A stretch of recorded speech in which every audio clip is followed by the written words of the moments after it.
요한복음 17장 24절에서 26절,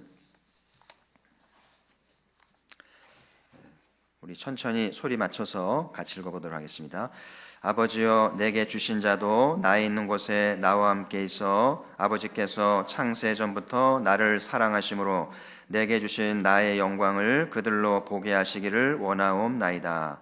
의로우신 아버지여, 세상이 아버지를 알지 못하여도 나는 아버지를 알았사옵고 그들도 아버지께서 나를 보내신 줄 알았사옵나이다. 내가 아버지의 이름을 그들에게 알게 하였고 또 알게 하리니 이는 나를 사랑하신 사랑이 그들 안에 있고 나도 그들 안에 있게 하려 함이니이다. 아멘.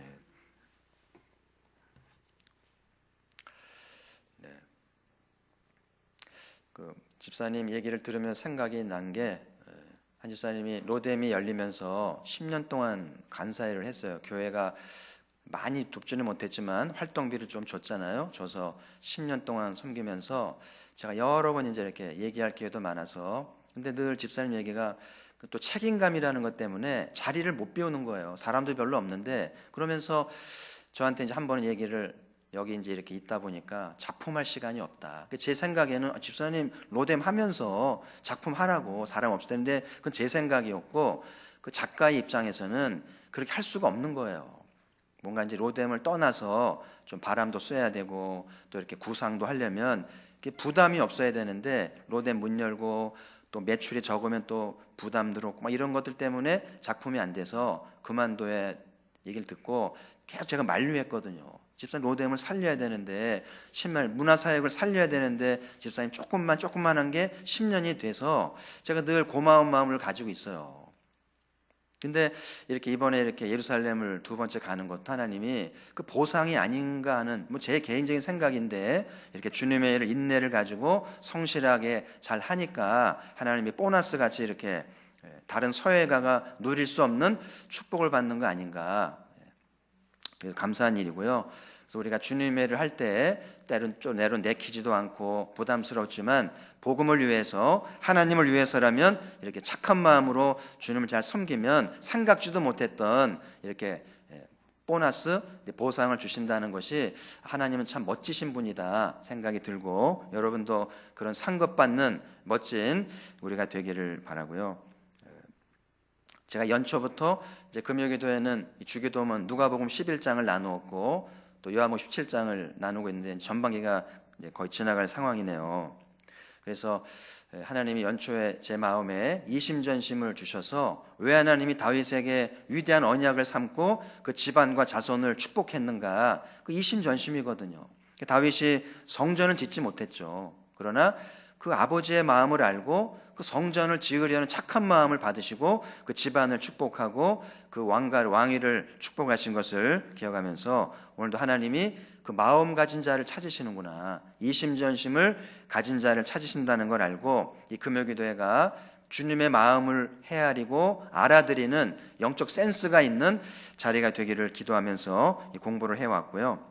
여러분, 기도는 주님과의 대화라는 것이 가장 일반적인 정의죠. 기도는 독백이 아니라 대화잖아요. 가끔 보면 일방적인 경우가 있어요. 전화를 해도 저쪽에 다 말을 끊는 경우도 있고요. 그건 대화가 아니죠. 대화라고 하는 것은 이쪽 얘기하면 저쪽 얘기하고 이렇게 말하고 듣고 이렇게, 이게 잘 돼야 되잖아요. 동시에 말하면 싸우는 거고, 아무것도 말 안 하면 그건 이제 재미없는 거고. 근데 이렇게 조곤조곤 말하거니 듣거니 이렇게 하는 게 좋은 대화듯이, 이 기도는 하나님과의 대화인데, 그 예수님의 기도는 참 이렇게 참 이제 기도의 본이 되었고요. 즐거운 시간이었다는 생각이 들고, 예수님은 새벽이며 늦은 밤이며 또 대낮이며 하여튼 이렇게 마음만 내키면 늘 이렇게 하나님과 대화를 하시면서 공생애를 사셨잖아요. 그래서 참 예수님의 기도가 이렇게 참 본이 되고 늘 이렇게 배우게 되는 기도란 생각이 드는데, 우리가 알다시피 하나님과 사람 사이의 중보는 한 분이잖아요. 석가도 아니고 마호멧도 아니고 알라도 아니고요. 마호멧도 아니고 석가도 아니고 공자도 아니고, 예수 그리스도 한 분이라고 성경은 말하죠. 그래서 우리가 예수님의 기도에 관심을 가져야 되는 것은 예수님만이 우리의 중보가 되기 때문에 오늘 이 밤에 기도하잖아요. 우리가 기도를 잘하기 때문에 응답되는 게 아니에요. 예수님이 하나님과 우리 사이에서 중보하시기 때문에 우리의 기도하는 거를 이렇게 받으셔가지고 아버지 앞에 가서 아버지 저 가포교회가 이런 거 기도합디다. 그렇게 해주셔야 우리 기도가 이제 의미가 있고 결제가 되는 거잖아요. 그래서 우리가 예수님에게 좀 관심을 갖고 좀 예수님의 기도에 참여하고 배우는 게 중요하다는 생각이 들었고요. 우리가 이제 주기도문은 익숙한 편인데 요한복음 17장은 통째로 예수님의 기도인데 조금 낯설고 조금 쉽지 않은 기도일 수도 있고 또 예수님의 기도이기 때문에 좀 더 관심을 갖고요. 이번에 하여튼 오늘까지 길게 이제 17장을 마쳤는데 아직 맞추는 게 감사하고요. 여러분 남은 생애에서도 이 17장은 평생을 두고 예수님의 기도를 따라잡는 마음으로 자꾸 읽고 또 읽고 줄치고 묵상하면서 이렇게 뼈와 살을 붙여가시기를 바라고요. 그래서 우리가 주님의 기도에 이렇게 관심을 갖고 한자 한자 배우는 것은 예수님이 우리를 보시고 기뻐하실 것 같아요. 아, 네가 내 기도에 이렇게 관심을 갖고 따라오는 거 보니까 내 마음이 기쁘고 오늘은 내가 너희들의 기도를 중보해 주고 싶다. 그러면 신바람이 나는 거죠. 할렐루야. 그래서 여러분 기도는 유창하지 않아도 되고요. 문자 안 써도 되고요. 서툴러도 되고 그게 중요한 게 아니고 예수님이 우리를 기뻐하셔서 하나님께 중보해 주시는가가 관건인 거예요. 아시겠죠? 기도 잘하는 사람 보면 부러워하지도 말고 그런 기도만 바라시는 게 아니에요. 그래서 진정한 기도는 주님이 하시는 거고 성령께서 친히 탄식하시는 거기 때문에 우리는 그냥 따라갈 뿐이고 흉내낼 뿐인 것을 기억하시길 바라고요. 기도를 오래 하고 많이 했다고 절대 공로가 되면 안 돼요. 공로가 될 수도 없고요. 오직 공로는 어린 양 예수 그리스도. 이걸 늘 명심하면서 기도 사역을 해야 그게 안전하고 하나님이 기뻐하는 사역이 된다는 것을. 그래서 오늘 요한복음 17장 기도는 주님의 마지막 기도로 알려져 있고요. 인류의 대제사장으로 인류를 품는 오늘의 70억 인구를 품는 기도라고 이제 말씀들 하는데 우리도 마지막이 올 거 아니에요. 언젠가 종말이 왔을 때 우리는 어떤 기도를 남길까? 마지막에 이렇게 비문 새기잖아요. 비석 묘 앞에 이렇게 비석할 때 뭔가 남겨야 될 거 아니에요. 그렇게 좀 준비하고 우린 금요기도에 참여하고 사리올 깨우는 저희들 평생 기도한 사람들인데 뭔가 좀 그럴듯한 문장을 남겨야 되지 않겠어요? 그래서 예수님의 기도를 계속 따르다 보면 좀 적절한 문장들이 나올 것 같고 뭔가 아름다운 문구를 남겨서 우리 자손들에게 그 묘비를 지나가는 사람들에게 이렇게 발걸음을 멈추게 하는 색다르네, 뭔가 좀 감동적이다, 그런 좀 기도를 남길 수 있다면 좋겠다는 생각이 들어서 그래서 여러분들이 계속 기도하시면서 예수님의 기도를 잘 본뜨시고 또 흉내내시고 이렇게 암송하시면서 기도를 또 배워가시길 바라고, 이제 오늘 마지막 이제 말씀을 나눴는데요. 두 가지 문장을 주제를 좀 배우려고 합니다. 첫 번째는 내게 주신 자를 위한 기도인데요. 자, 우리 24절을 같이 한번 읽어보겠습니다. 24절 시작. 아버지여 내게 주신 자도 나 있는 곳에 함께 있어 아버지께서 창세 전부터 나를 사랑하심으로 내게 주신 나의 영광을 그들로 보게 하시기를 원하옵나이다. 그러니까 조금 간단히 줄이면 아버지 내게 주신 자도 내 영광을 봤으면 좋겠습니다. 예수님이 경험하고 가진 영광을 내게 주신 자들에게도 나누어주고 보게 하길 원하시는 기도인데요. 여기 이제 내게 주신 자는 제자들이죠. 일단 12제자가 이제 핵심이니까 여기 내게 주신 자 우리가 들어가려면 시간이 걸려야 돼요. 막 들어갈 수 없어요. 오랜 세월 검증되고 깨지고 어느 정도 궤도에 올라 여기 들어갈 이제 껴주시는 거지 그냥 막 되는 게 아니니까 이거는 지금 12제자 모든 걸 버리고 순교하면서 주님을 따랐던 제자들이 이제 내게 주신 자인데 내게 주신 자도 나 있는 곳에 함께 있어. 그러니까 예수님의 기도의 그 중심은 제자라고 그랬잖아요. 늘 제자에 대한 이 마음, 관심. 그래서 그 제자들이 너무 귀한데 나 있는 곳에 그들도 있으면 하는 거예요. 그래서 내가 누리는 영광을 그들도 누리기를 간절히 바라는 주님의 기도를 이제 보게 되는데, 저는 그런 생각이 들어요. 대통령이 이제 청와대에 들어가잖아요. 들어가서 이제 친구들을 부른 거예요. 이제 이렇게 좀 늘 가깝고 마음이 통하고 도와줬던 친구를 초대해서 청와대를 다 소개합니다. 저도 아직 가보지 못했는데, 하여튼 여기도 아무도 안 가봤죠? 가보신 분 있나요 혹시? 저 모르는 사이에? 네? 네. 그래서 청와대를 쫙 소개해주면서 여기는 뭐 하는 곳이고 여기는 뭐 하는 곳이고, 집무실도 보여주면서 국무회의가 어떻게 이루어지고 참모회의가 어떻게 이루어지고 뭐 여러 가지 이런 것들 소개하면서 마지막에 친구야, 뭐든지 필요하면 나한테 얘기하라. 내가 힘써준다. 그렇게 말을 할 때 그 거기에 청와대에 방문했던 그 친구가 기분이 어땠을 것 같아요? 대통령이 뭐 해준다 그러면 그거는 굉장한 거 아니겠어요? 오늘 예수님이 나 있는 곳에 내게 주신 자도 함께 하기를, 그게 마치 청와대에 초대해서 얼마든지 지원하고 싶고 그 영광을 함께 나누고 싶은 그런 일과 같다는 생각이 들면서, 근데 중간에 보면 아버지께서 창세전부터 나를 사랑하심으로 내게 주신 나의 영광을, 이렇게 돼 있죠. 그러니까 아버지가 창세전부터 아들을 사랑하셨다는 거예요. 아들을 사랑해서 그 사랑하는 아들에게 좋은 온갖 영광과 권위로 영화를 주셨는데, 그게 뭘까요?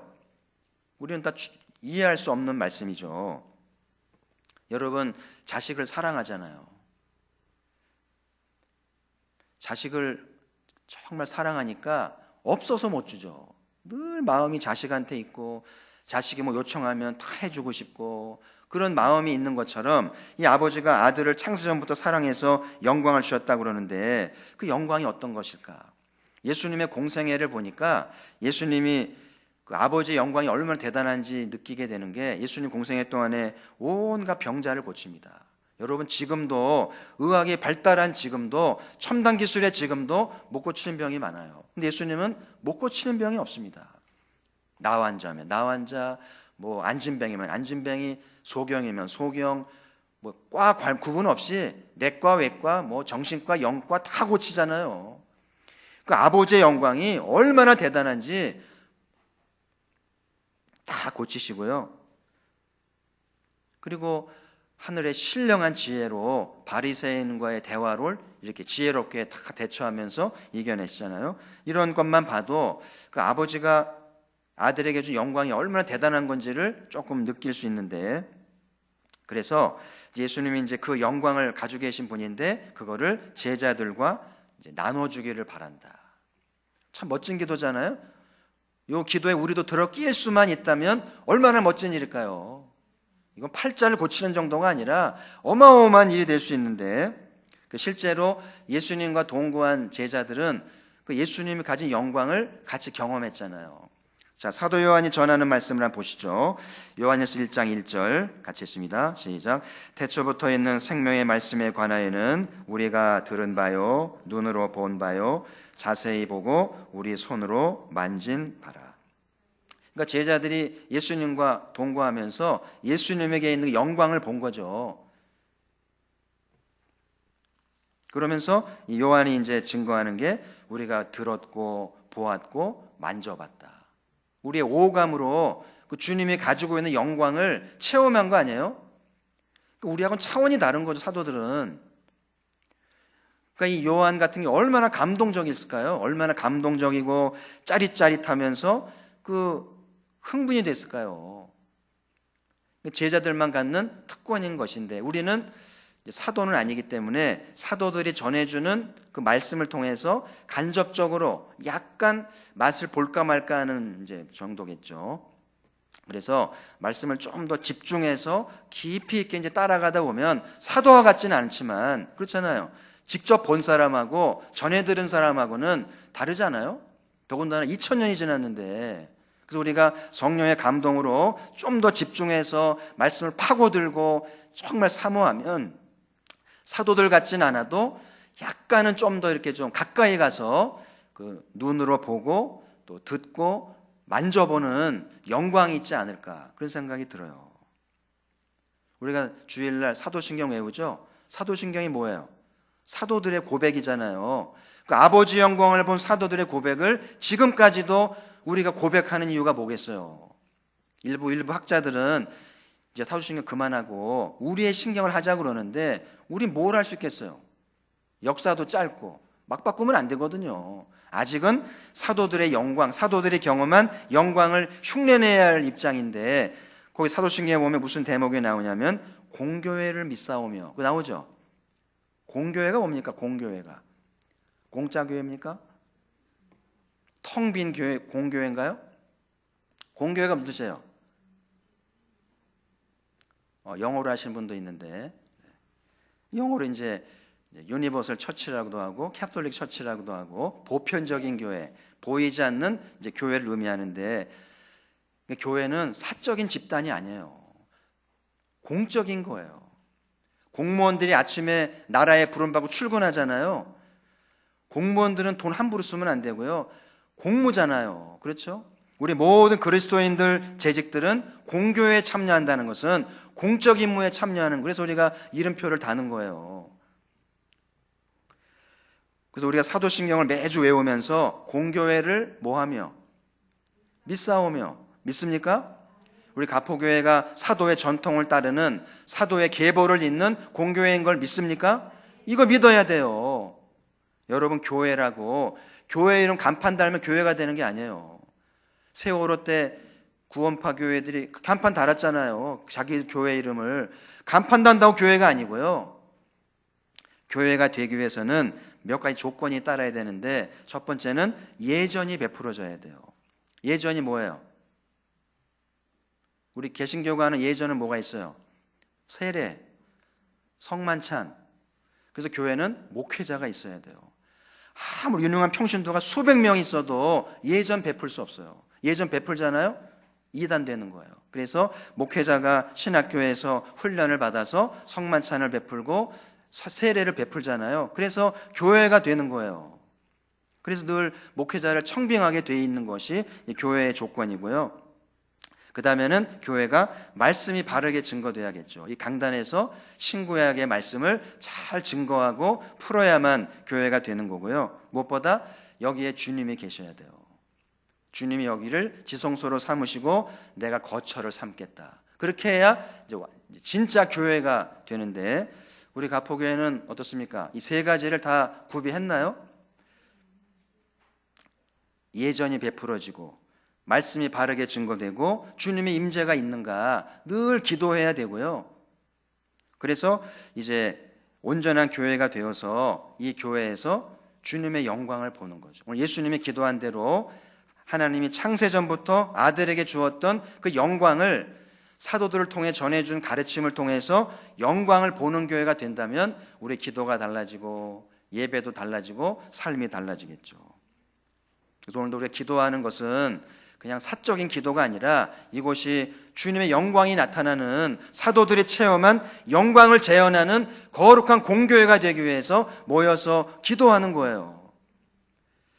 그래서 여러분, 기도는 어디서나 할 수 있죠. 그러나 교회 모여서 하는 기도는 공기도인 거예요. 개인 기도, 사적인 기도, 그렇게 하면 안 돼요.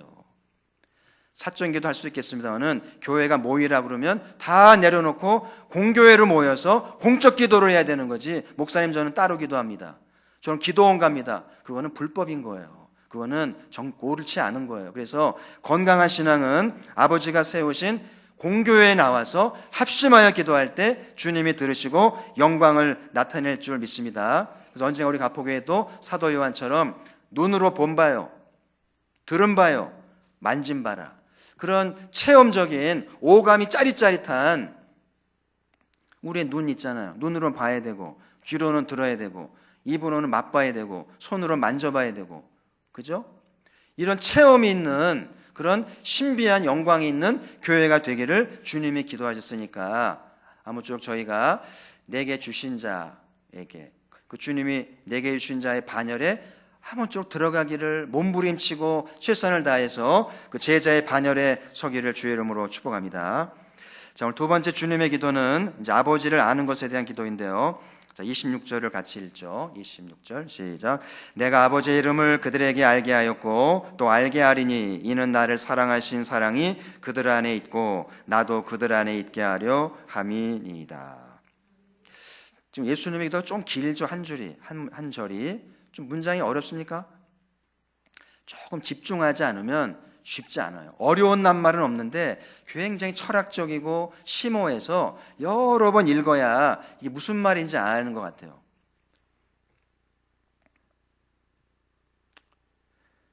오늘 여기 26절에 아버지가 나오죠. 내가 아버지의 이름을. 그 요한복음 17장에 보면 계속 아버지가 나와요. 예수님 말끝마다 아버지잖아요. 왜 이렇게 아버지가 중요할까요? 왜 이렇게 예수님 말끝마다 아버지를 이렇게 찾는 걸까요? 그러니까 예수님은 하여튼 아버지를 높여드리고자 하는 그 간절함이 있는 것 같아요. 내가 죽어서라도 아버지를 높일 수 있다면 내가 기꺼이 죽겠다고. 그렇게 아버지에 대한 그 존경심과 그 높이고자 하는 마음이 간절했다고 봐야 되는데요. 여기 놀라운 심오한 진리가 있어요. 오늘 예수님이 창세전부터 사랑을 받았기 때문에 사랑받은 사람은 사랑을 하죠, 그죠? 근데 더 놀라운 것은 그 히브리인들의 쉐마 교육을 보면 쉐마의 그 머릿말이 뭐죠? 신명기 6장 4절 5절 이스라엘아 들으라 그러면서 어떻게 하라고요? 너는 마음을 다하고 힘을 다하고 목숨을 다해서 주 너의 하나님을 사랑하라잖아요. 왜 유대인들은 그렇게 하나님께 목숨도 몸도 마음도 다 바치려고 하는 걸까요? 하나밖에 없는 목숨인데 다 살자고 하는 건데 왜 하나님을 위해서라면 목숨도 마음도 힘도 다 드리려고 하라고 이렇게 늘 아이들에게 쉐마 교육을 하는 걸까요? 왜 유대인들은 너도 나도 아버지께라면 벌벌 떨면서 목숨을 바치는 걸까요? 아버지가 누구인지를 아는 거예요. 아시겠어요? 아버지가 누구인지를 아는 사람은 목숨을 건대니까요. 유대인들은 아버지를 경험했잖아요. 출애굽할 때 바로를 꺾으셨잖아요.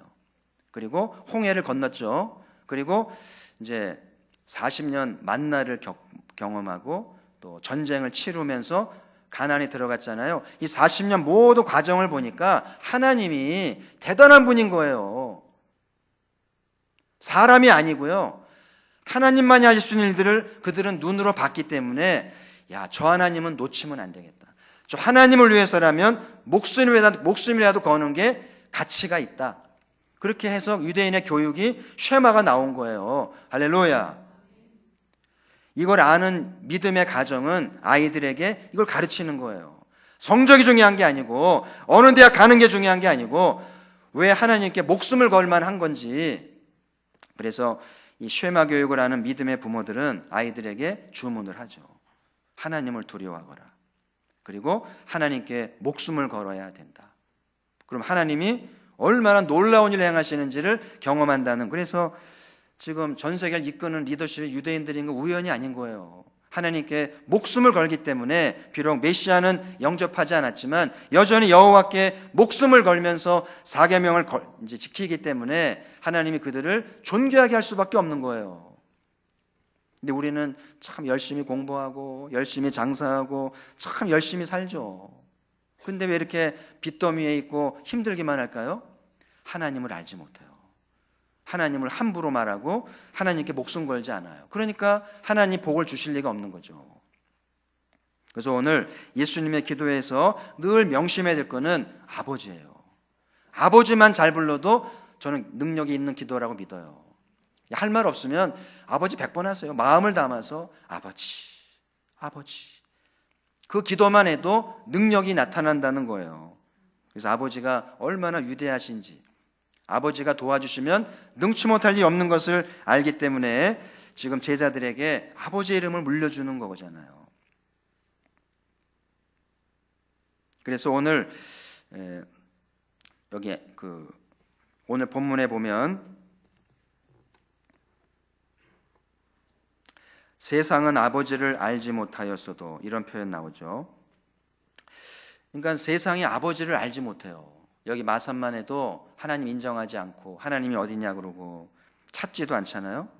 근데 오늘 예수님의 기도는 아버지를 알기를, 그 아버지의 이름을 알기를 염원하는데 세상은 아버지를 알지 못한다고 이렇게 이제 말씀하시잖아요. 그래서 여러분, 세상을 열심히 살면 돈도 벌고 뭐 지위도 얻고 뭐 공부도 하는데 아쉽게 하나님을 알지 못하거나 멀어질 가능성이 많아요. 공부를 많이 할수록, 박사학위를 따고 유학파일수록 하나님과 멀어진 사람 저는 많이 봤어요.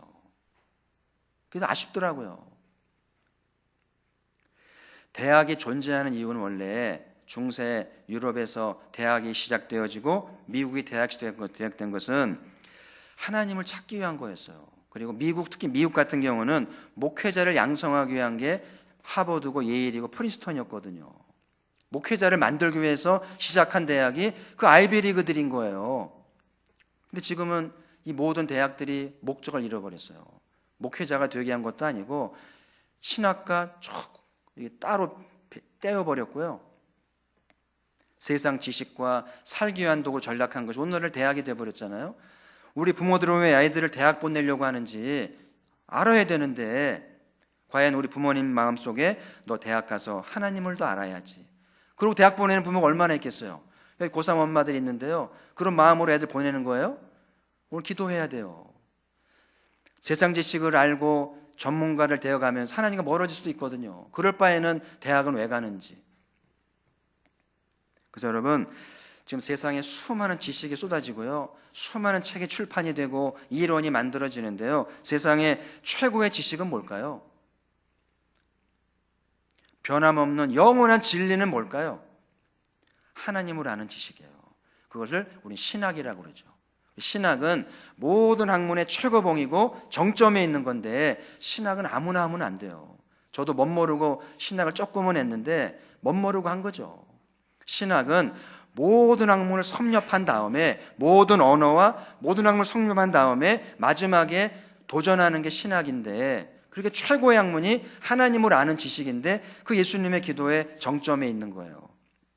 그래서 인문과학은 사람을 연구하는 거고 자연과학은 자연을 연구하는 건데, 왜 사람을 연구하고 자연을 연구해요? 사람을 창조하시고 만물을 창조하시고 그분을 알아가기 위한 과정인 거예요. 그래서 우리가 이과에 됐으면 자연과학을 하면서 하나님을 알아가고, 문과를 했으면 인문과학을 하면서 하나님을 알아가고, 이렇게 아이들을 지도해야 되는데 하나님은 빠져버리고 졸업장 따가지고 취업하는 데 관심이 있으니까 하나님이 기뻐하실 리가 없어요. 오늘 이 밤에 오늘 말씀을 예수님의 기도를 잘 따라오시면서 생각을 좀 고치시고요, 우선순위가 뭔가, 우리도 우리 아이들도 하나님을 알기를. 그래서 언젠가 잘 준비가 되면 신학에 입문해 볼 줄도 아는 그런 거룩한 마음을 갖는 것도 의미가 있겠죠. 저는 개인적으로 두 아들이 있는데요, 당장은 아니지만 강요할 수도 없고 언젠가 아이들이 아버지 신학 한번 해보고 싶어요, 아버지를 알고 싶어요, 그런 도전을 한다면 제가 죽어도 여한이 없겠어요. 여러분의 자녀들도 최선을 다해 공부하고 실력을 연마하고 학문을 정복하면서 마지막 학문인 하나님을 아는 지식에 도전하면서 하나님을 기쁘시게 할 줄 아는 믿음의 자손이 나온다면 얼마나 가포교회가 명문교회가 될 것인가. 직장과 돈 벌어라, 이거는 너무 세속적인 거예요. 돈은 하나님이 줍니다. 그래서 오늘 예수님이 이제 이 기도를 드리신 이유는 그런 생각이 들어요. 하나님을 아는 최고의 지름길은 뭔가? 예수님인 거예요. 예수님이 그랬잖아요. 나로 말미암지 않고는 아버지께로 올 자가 없다. 이 말은 독선이고요, 배타적인 거죠. 많은 사람 예수님의 가르침을 받아들이지 않아요. 왜 이 말씀 이렇게 하신 걸까? 왜 나로 말미암지 않고는 아버지께 올 자가 없다고 단호하게 얘기하신 걸까요? 그만큼 자신감이 있는 거예요. 창세전부터 나는 그분을 받고 그분을 알기 때문에 나밖에 그분을 증거할 자가 없고 그분을 정확하게 알 자가 없다는 거예요. 할렐루야. 이거는 독선과 배타를 넘어서서 예수님의 아주 강한 확신을 얘기하는 거예요. 그래서 우리가 예수 그리스도를 만나면 하나님을 알 수 있다는 것이 주님의 가르침 아니겠어요? 그래서 기독교는 인간이 하나님을 찾아가는 게 아니에요. 하나님이 아들을 보내서 계시하셔서 하나님을 알게 하시는 것이 기독교의 차별성이잖아요. 그래서 우리가 예수님을 통해서 하나님을 알아가는 기쁨이 있기를 바랍니다. 그래서 오늘 본문에 보면 아버지의 이름을 알게 하셨고 또 알게 하신다. 26절에 나와 있죠. 내가 아버지의 이름을 그들에게 알게 하였고 또 알게 하리니. 그 성경에 계시된 아버지의 이름이 뭘까요? 우리 시험을 좀 봐봅시다. 뭐 쭉 제가 몇 가지만 추려왔어요. 한번 보시면, 자, 여호와 여호와 이름을 계시하셨는데, 자, 준비하신다는 여호와, 이제 벙어리들이 나오죠. 입에다 입싱크라도 하세요. 자, 깃발은 여호와 니시, 치료하신다는 여호와 라파, 평강은 여호와 샬롬, 의로우시다는 여호와, 이거 해야 1등급인데 여호와 찌드게누, 조금 어려운 말인데 찌드게누. 그 다음에 목자 여호와 로이, 그 다음에 거기 계시다 여호와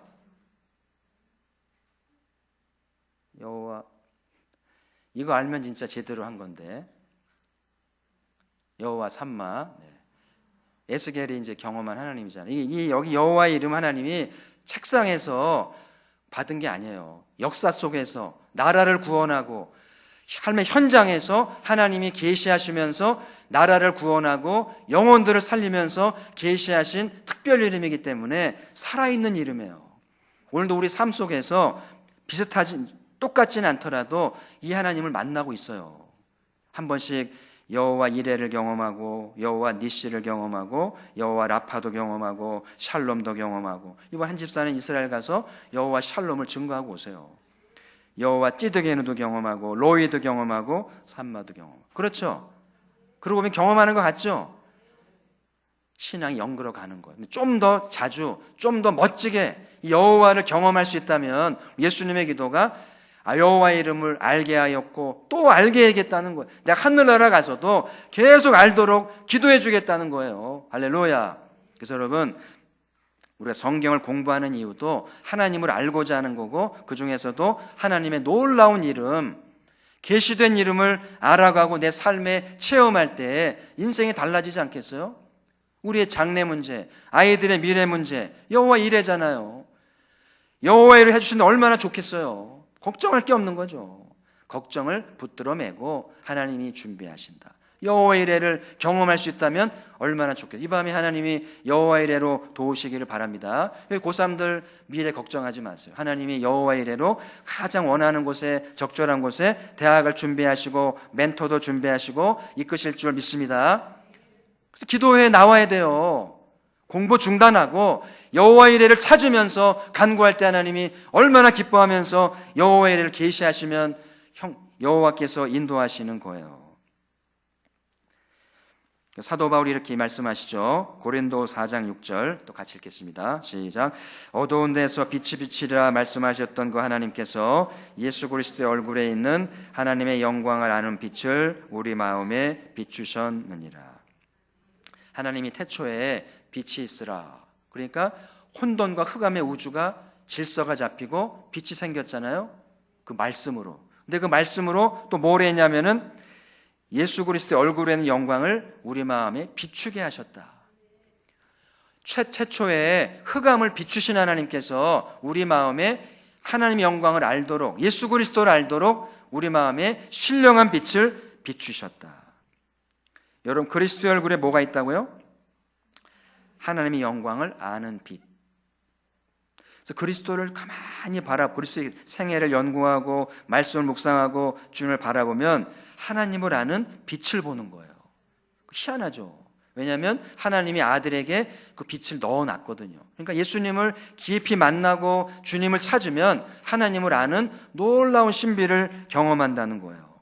이 밤에 우리 마음의 눈이 띄어지고 영적 안목이 열리기를 축복합니다. 그러면 기도하는 게 달라지고 삶의 차원이 달라지겠죠. 자, 이제 말씀의 결론입니다. 이제 여러 달 동안 주님의 기도를 공부했는데요. 두 가지로 정리하면 예수님의 기도는 철저히 하나님 중심. 나는 없어요. 하나님 중심. 그래서 하나님을 영화롭게, 하나님을 기쁘시게, 하나님의 뜻이 이루어지게. 이게 주님의 기도예요. 우리도 이런 기도를 드려야 될 텐데. 이심전심, 아버지의 마음이 내 마음이 되기를 기도하셨고요. 그리고 사람들이 그 아버지를 알기를 늘 염원하는 기도였던 것을 배웠고요. 철저히 자기를 비우시죠.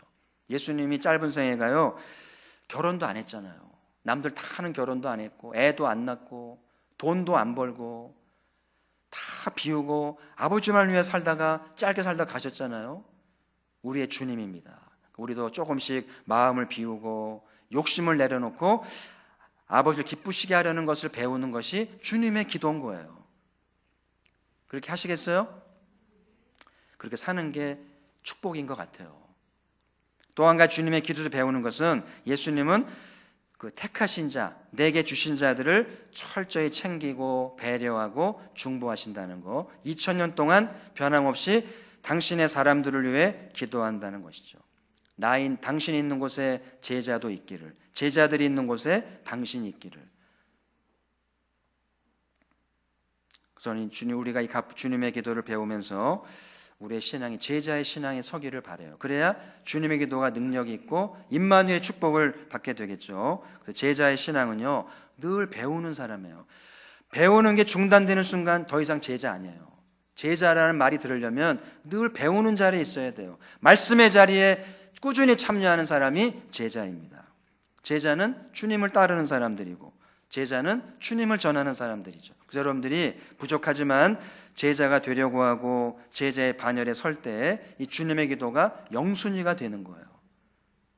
여러분의 모든 필요와 삶의 지평을 우리 주님께서 제자들을 위해서 여신다는 걸 기억하면서, 제자들에게 보혜사를 약속하셨고 온갖 좋은 거를 준비하신다는 걸 기억하면서 가포교회가 제자 공동체로 성장을 해서 주님이 중보하시고 축복하시는 멋진 교회 되기를 주의 이름으로 축복합니다. 이제 우리 기도할 텐데요, 주님의 기도를 배우